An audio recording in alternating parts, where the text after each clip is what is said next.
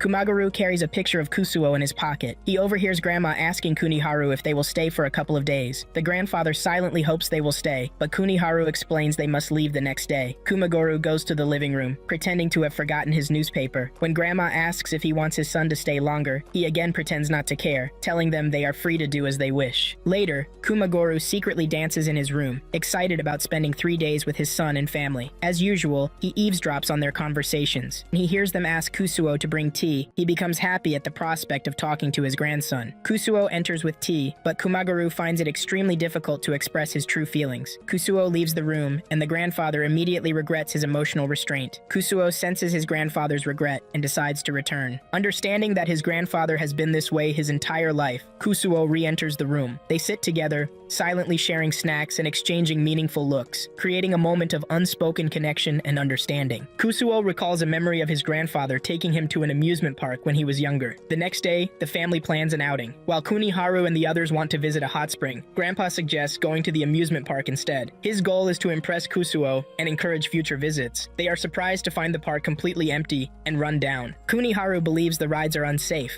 but his father refuses to listen. Grandpa insists they ride the roller coaster. After the first ride, Kuniharu becomes too scared to try the Ferris wheel, giving Grandpa and Kusuo a chance to ride together. Though he tries to appear indifferent, Grandpa is actually blushing and struggling to find words, managing only a sigh. Kusuo uses his power to shake the Ferris wheel, but his grandfather still attempts to protect him, revealing his true care beneath his tough exterior. When it's time to return home, Grandpa offers to drive them to the train station. Secretly, he wants them to stay longer. He siphons the car's gas, hoping to delay their departure. However, Kusuo has anticipated this and kept a spare gas can in the trunk. During the journey, Grandpa becomes excited when they encounter a large debris blocking the road. Kusuo's father considers asking Kusuo to use his powers to clear the way, but his wife reminds him that Grandpa and Grandma are unaware of Kusuo's special abilities. Kusuo's parents decide to reveal his special powers to his grandparents. The elderly couple is shocked when Kusuo demonstrates his ability by effortlessly removing the road debris. Grandpa realizes Kusuo has likely been reading his thoughts all along. The family then returns home. Days later, Kusuo wears his germanium ring to school. A highly anticipated game is being released, and he wants to avoid spoilers. After the school bell rings, Kusuo faces multiple challenges trying to leave the school premises. Despite various attempts to stop him, he successfully escapes all obstacles and makes it home. Reita takes spirit channeling to an extreme level. He allows different ghost personalities to possess his body, enabling him to talk to girls in various ways. By changing personalities to match different girls' moods, he manages to gather 13 girls interested in seeing a movie with him. On their way to the cinema, Reita encounters serious problems with the ghosts. The spirits, having experienced a taste of life again, begin fighting for control of his body. They take over, causing Reita to lose control and say bizarre things. Unbeknownst to Reita, Kusuo is among the girls in his group, intentionally following him because he anticipated something might go wrong. As the ghosts completely take over Reita's body, the girls become frightened and run away. Kusuo decides to help Reita by expelling the ghosts, allowing him to regain his senses. As a new term begins, various clubs approach Kusuo to recruit him, but he turns them all down. He has no interest in joining any club. Reita creates his own occult club, primarily motivated by his desire to attract women. In the club room, he meets Arisu, a peculiar student who acts like a witch with spellcasting powers. When Shun shows interest in joining the club, Reita refuses, insisting he only wants female members. This leads Chiyo to leave the club, as she likes Shun and doesn't want to be in a club without him. Reita finds himself alone as the sole member of his club. Despite this, he begins to develop feelings for Arisu. One afternoon, Kusuo is distracted and eager to leave school. He's not uninterested in studying, but today he can't wait to get home and watch TV. Mr. Matt interrupts by announcing a cooking lesson focused on making crepes, which surprisingly captures Kusuo's attention. The cooking lesson begins with instructions written on the board. Students start preparing the dough, adding salt and other ingredients. Kusuo is convinced that he is the only one doing things correctly, while the rest of the class struggles with their preparation. He continues working confidently, observing his classmates' less than perfect efforts. During the cooking lesson, Ricky also attempts to make crepes but fails. The class ultimately gives up on making perfect crepes. Later, Ricky surprisingly appears with a perfectly prepared crepe. Kusuo is impressed, knowing Ricky always tries to do things he hasn't done before. Kusuo soon notices a group of people have been watching him closely. They turn out to be Kokomi's fan club, a group of men who take her welfare extremely seriously. They have a strict code that allows them to eliminate anyone they perceive as a threat to their divine being. They worship Kokomi as if she were something beyond human. The fan club abducts Kusuo and takes him to their meeting place. They explain their purpose. They know he is close to Kokomi and want to potentially sabotage his connection to her. They begin discussing whether to eliminate him. When they discover a picture of Kusuo walking with Kokomi, carrying Yuta in his arms, they mistakenly believe Kokomi has a child with Kusuo. However, their primary rule is ensuring Kokomi's happiness. They realize that eliminating Kusuo would cause him sadness, which would ultimately upset Kokomi. Therefore, they decide to let him live, prioritizing their idol's happiness above all else. Later, Kusuo and his friends win a membership card from a store, which will give them discounts whenever they shop there. However, to receive the card, they must answer a question about a specific manga. Riki, Shun, and Kusuo start exploring town to find the answer. While searching, Kusuo runs into Makoto, who has been looking for him since his date with Kokomi. Their conversation is interrupted when Shun arrives, excitedly talking about his favorite character from Toru. Seizing the opportunity, Kusuo slips away and soon discovers the answer to the question 100. This number commemorates the 100th episode of the anime. In the next scene, as Kusuo walks past a field, a ball suddenly hits him in the head. The impact damages the regulation device in his head, which has always kept his powers in check. Without this device, he can no longer control how much power he uses. He realizes that he could easily turn turn back time to 7 years ago instead of just a day if he wanted. His strength becomes immense. He could destroy a building just by leaning on it and could potentially wipe out the earth if he isn't careful. Fortunately, Kusuo manages to get home without causing any harm or chaos in the process. Kusuo is surprised to find Riki in his yard, a location where Riki could unexpectedly appear. Using his heightened X-ray vision, Riki can see through Kusuo's skeletal structure. Kusuo manages to escape to avoid potential complications. Inside the house, he desperately begs his father to fix the damaged regulation device. His father explains that he lacks the skills to repair or create a new device. The only person who can help is Kusuo's older brother, Kusuke. Kusuo's father contacts Kusuke, who agrees to assist, given that he originally created the device. Kusuke has a monitor in his room that allows him to monitor his family's activities. Kusuo travels to London, where Kusuke resides. He reveals that he and his brother do not get along. Kusuo explains the reason behind their strained relationship. When Kusuke was born, he was already exceptional, a genius who began studying advanced courses at just 2 years old. However, his status changed when Kusuo was born. All the family's attention shifted towards Kusuo, which deeply hurt Kusuke. As he grew older, he left for the United Kingdom to continue his studies, distancing himself from the family. Contrary to appearances, Kusuke doesn't actually hate his little brother. When their father admits he's lost the bag containing the device parts, Kusuke quickly resolves the issue by checking the city's security cameras. He locates and retrieves the bag, then swiftly repairs the device and returns it to Kusuo. The device works perfectly, but Kusuo discovers he can no longer read his brother's mind. Kusuke shares his perspective on their relationship. He believes he would have been an exceptional person if Kusuo hadn't been born. After Kusuo's birth, he began to be overshadowed. They would play games together, and Kusuo would never lose. Kusuke even created a device to weaken Kusuo's powers, but Kusuo continued to outshine him. Frustrated, he left for Cambridge and recently completed his master's degree. While working on his PhD, Kusuke had an innovative idea, creating a telepathy canceller. This is why Kusuo can no longer read his mind. Now there are 2 people Kusuo cannot read, his brother and Riki. Their parents, wanting to go on a date, ask the brothers to take care of each other. After their parents leave, Kusuke plays rock, paper, scissors with Kusuo, but loses again, adding to his long list of defeats. At Kusuke's hotel, Kusuo discovers Shun and Riki are staying in the room opposite. Kusuke proposes a game of tag with a unique challenge. Kusuo cannot use his powers because his friends will be present. If Kusuo can survive the game for 3 hours, he wins. As an incentive, Kusuke promises to treat him to the hotel's best tea if he succeeds. Kusuo meets his friends in the other room. Kusuke explains the game of tag, telling Shun and Riki they can help Kusuo escape by using any transportation, buses, cabs, or other means. The trio heads to the subway, where Kusuo tries to use the location to block Kusuke's view. They are surprised when Kusuke still manages to find them, narrowly escaping. Kusuo quickly realizes his brother has planted a tracking device in the recently fixed regulation device. Kusuo demonstrates his superiority by using all his known tricks to evade Kusuke until the timer runs out. Kusuke loses once again. Despite losing over 4,000 games, he remains determined to continue challenging his brother until he finally wins. The next day, Kusuke suggests visiting an art gallery in the city. Inside the gallery, Shun interprets everything through the lens of his dark reunion perspective. Kusuo finds an artwork he likes and notes how easy it would be to teleport it since it hasn't been valued yet. He stands quietly, unable to truly understand the concept of art. As summer begins, various invitations start pouring in. Shun suggests a motorcycle trip, but Kusuo isn't interested. Chiyo wants Kusuo to accompany her to a research lab, but he refuses. Reita proposes a plan for his club and invites Kusuo, who again declines. Hiro wants them to go to a training camp, but Kusuo just wants a free summer break. Kokomi approaches Kusuo and suggests they visit an amusement park together. Knowing he can't refuse Kokomi, Kusuo surprisingly agrees to all the previous invitations. When he checks his calendar, he realizes he has no free days left for himself. The first invitation Kusuo honors is Reita's club trip to a temple. Accompanying them are Chiyo, Arisu, and Shun. They plan to explore the forest and pair up. Shun with Chiyo, Reita with Arisu, leaving Kusuo alone. However, Chiyo changes the pairing and decides to go with Reita instead. While walking through the forest, they encounter a boar. Reita immediately runs away without hesitation. Kusuo attends the training camp with Hiro, and Riki is also present. The coach observes Riki playing tennis and immediately recognizes his natural talent. His reflexes and agility are exceptional. Wanting to assess Kusuo's abilities, the coach asks him to play as well. Riki and Kusuo are paired to play against Hiro's team. Hiro motivates them by promising they'll become club president and vice president if they win. Kusuo, having no interest in these positions, decides to play carelessly and lose. The match begins with Riki giving his best effort. Hiro's team initially seems to be winning. However, Kusuo unexpectedly returns a tricky and powerful serve that catches everyone's attention. The coach and others gather around Kusuo, acknowledging his hidden talent. Next, Kusuo accompanies Chiyo to a clinical trial. a study designed to confirm the safety and effectiveness of medicines before public release. Doctors explain the trial details to Kusuo, Riki, and Chiyo, assuring them of its complete safety. They are given a tablet of medication. After taking it, Mira and Riki start experiencing unusual bodily changes. Concerned about the potential risks, Kusuo wants them to stop taking the medication, unsure of its potential effects on their bodies. On the 6th day, doctors reveal they've been giving the participants placebo tablets, pills with no actual medicine, simply to observe their bodily reactions. When Riki and Chiyo enter the room, everyone is shocked to see them looking unusually bulky. It turns out they ate a mushroom they found in the forest. The doctors assure them the effects will wear off later. Next on Kusuo's summer agenda is motorcycle training. Initially, the coach is hesitant to let Shun participate, but seeing his passion changes his mind. He thoroughly teaches the group traffic laws, explaining what is legal and illegal on the road. After several days of training, Arin, Shun, and Kusuo graduate from driving school and receive their licenses. On the last day of summer break, typically a depressing time for students, Kokomi plans to make the day special for Kusuo. Kusuo arrives with Yuta, and Kokomi asks the child what he'd like to do. Expecting him to request an amusement park visit, she's disappointed when Yuta chooses to watch a hero show instead. During the show, a villain kidnaps Kokomi as a hostage. The hero fails to rescue her, prompting Yuta to beg Kusuo to save her. Other audience members join in pleading with Kusuo. Kusuo puts on a costume,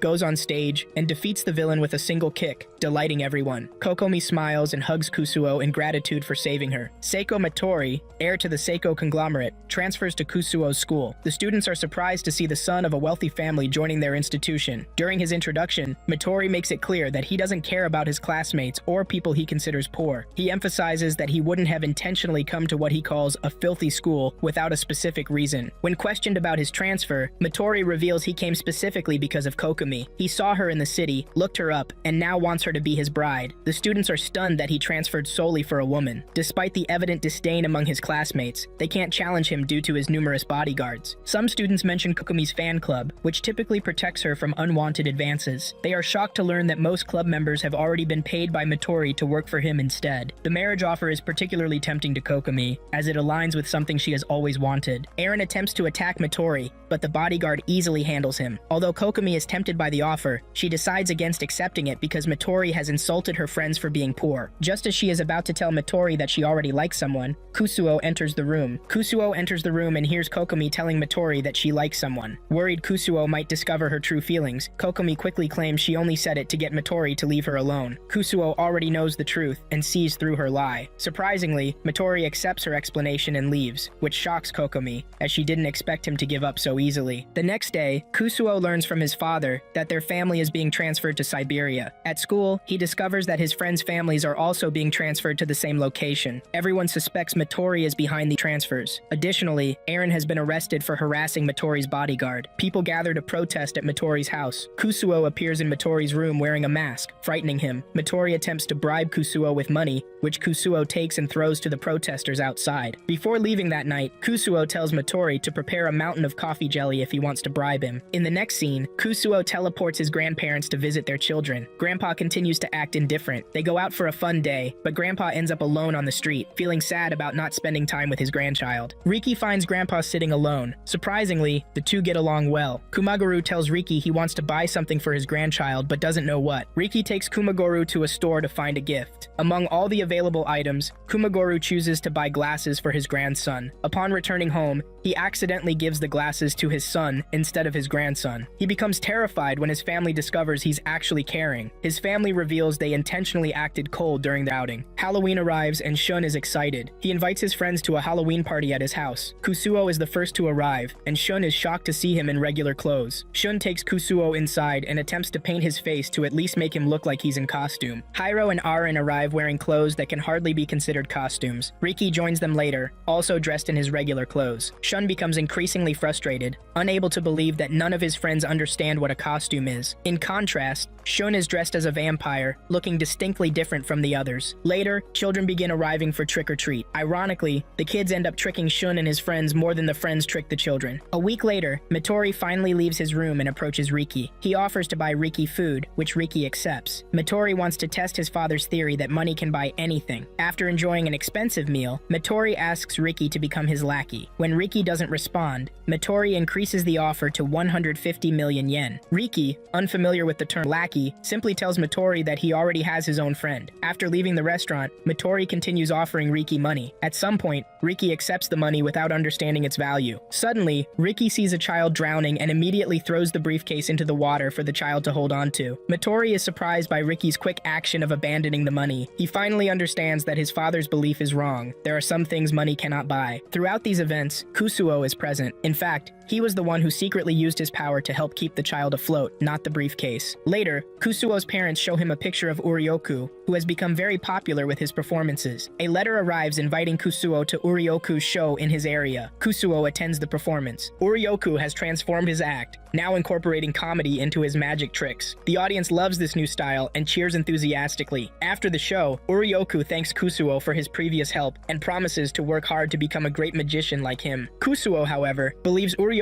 would be better off pursuing comedy full-time, as he seems to have a natural talent for it. Urioku thanks Kusuo for attending his show before departing. Chiyo arrives at school looking extremely overweight, seemingly unaware of her condition. Mera and Kokomi bluntly tell her she needs to watch her weight. During her usual jogging routine, Chiyo runs past Kusuo and decides to rest. She lies down lazily and struggles to get up, lacking the motivation to move. Kusuo decides to help her by using telepathy. He shows her a mental image of Shun, which becomes an instant motivator. Terrified that Shun might no longer like her in her current state, Chiyo begins doing sit-ups and exercises non-stop. Shortly afterward, she slims down dramatically, developing what could be considered the strongest abs of any human. Her love for Shun is so intense that she's willing to do anything to maintain his potential attraction. During the free period, a time Kusuo dreads most, he gets approached by everyone, knowing he's available. Later that day, Kusuo reads his friends' minds and discovers they're planning a surprise birthday party for him. Shun reveals he learned about Kusuo's birthday from his mother, who saw her in town recently. Kusuo finds himself in a dilemma, unsure how to react to the upcoming surprise. He stands there, contemplating his life choices and feeling overwhelmed by the impending celebration. The worst part is that tomorrow isn't even Kusuo's birthday. It's actually his father's birthday, which is 3 months before Kusuo's own. Kusuo contemplates telling his friends they've got it all wrong, but it becomes increasingly difficult as everyone has already purchased gifts. Kokomi and Chiyo have already selected a cake design they plan to bake. The group has prepared multiple video letters to show Kusuo the next day, with even the principal recording a special message. Shun brings out a letter he's written for Kusuo and reads it aloud, causing everyone to become emotional. Ultimately, Kusuo decides to let them continue with their plans. He tells them they are free to do whatever they want. The following day, Kusuo's friends are shocked to learn he went home early. They decide to take the surprise directly to his house. When they ring the doorbell, Kusuo opens the door. They wish him a happy birthday, and he appears surprised and happy. Unknown to them, they aren't actually talking to the real Kusuo. Using his powers, he has hypnotized them to see his father as him. His father stands in front of them, while the real Kusuo is hidden behind them, watching the entire scene unfold. Riki suddenly appears from behind and gasps in shock upon seeing 2 Kusuos. Acting quickly, Kusuo teleports a mirror in front of himself to deceive Riki. Riki believes the Kusuo he saw is merely a reflection of the one at the door. Kusuo is grateful that Riki is so easily fooled. When the group enters the house, Kusuo's father finally understands what's happening, as Kusuo's classmates ask him birthday-related questions. He's been puzzled about why his son's classmates would surprise him on his birthday. He goes upstairs to tell Kusuo he can drop the hypnosis. They exchange places, and Kusuo goes to the living room to meet his friends, acting as if he's been there the entire time. When they open the cake they brought, it's smashed. The atmosphere turns gloomy, but Kusuo doesn't want his friends to feel sad. He secretly uses his power to fix the cake, telling them it's okay. Everyone becomes happy hearing this. As they prepare to show the video letters, the recorder falls and breaks. To prevent his friends from feeling disappointed, Kusuo quickly repairs it and assures them it's working perfectly. To make his friends feel comfortable and included, Kusuo joins them for the birthday party.